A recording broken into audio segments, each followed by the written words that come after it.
लिखें सभी।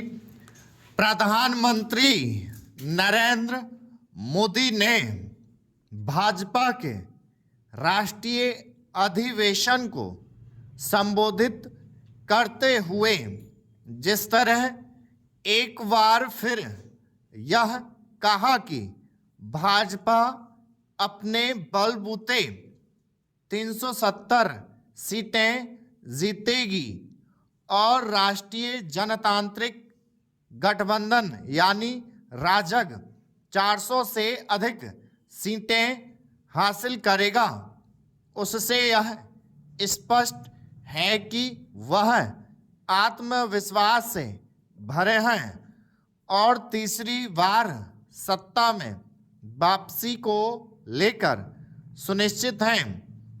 मैं मौजूदा स्थितियों में मोदी का तीसरी बार सत्ता में लौटना इसलिए आसान दिख रहा है क्योंकि विपक्ष बिखरा हुआ है और उसे नेतृत्व दे सकने वाली कांग्रेस अपनी रीति नीति तय नहीं कर पा रही है।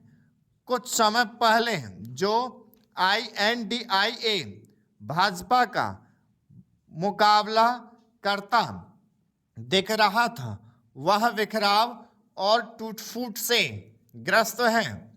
यह ठीक है कि राहुल गांधी प्रधानमंत्री मोदी के प्रति हमलावर हैं और वे कई समस्याओं का भी जिक्र कर रहे हैं, लेकिन यह बता सकने में सक्षम नहीं हो पा रहे हैं कि उनके पास इन समस्याओं का समाधान क्या है। कांग्रेस की एक अन्य समस्या यह भी है कि उसके नेताओं और कार्यकर्ताओं के लिए यह समझना मुश्किल हो रहा है कि पार्टी की विचारधारा क्या है। इन स्थितियों में आम चुनावों की घोषणा के पहले ही यह वातावरण निर्मित हो रहा है कि भाजपा का फिर से सत्ता में लौटना मुश्किल नहीं।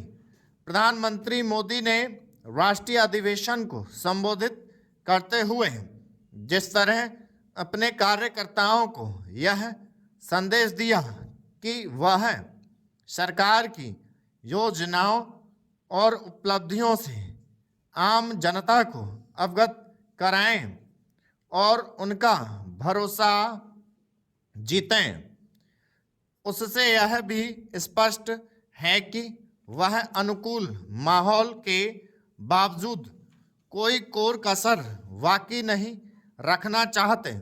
मोदी ने पिछले 10 साल के अपने कार्यकाल की प्रमुख उपलब्धियां गिनाते हुए यह भी कहा कि तीसरी पारी में कई क्रांतिकारी फैसले लिए जाएंगे।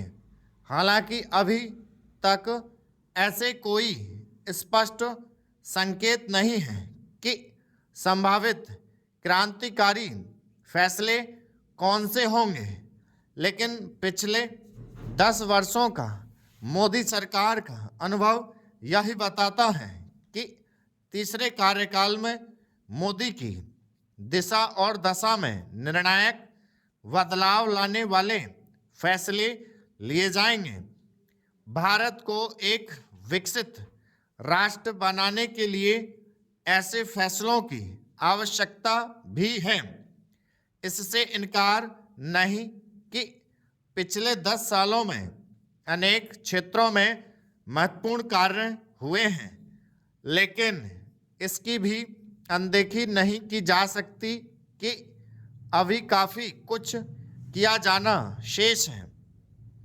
निश्चित रूप से प्रधानमंत्री का यह कहना सही है कि उनके कार्यकाल में जम्मू कश्मीर से अनुच्छेद 370 हटाने का बड़ा और साहसिक फैसला हुआ।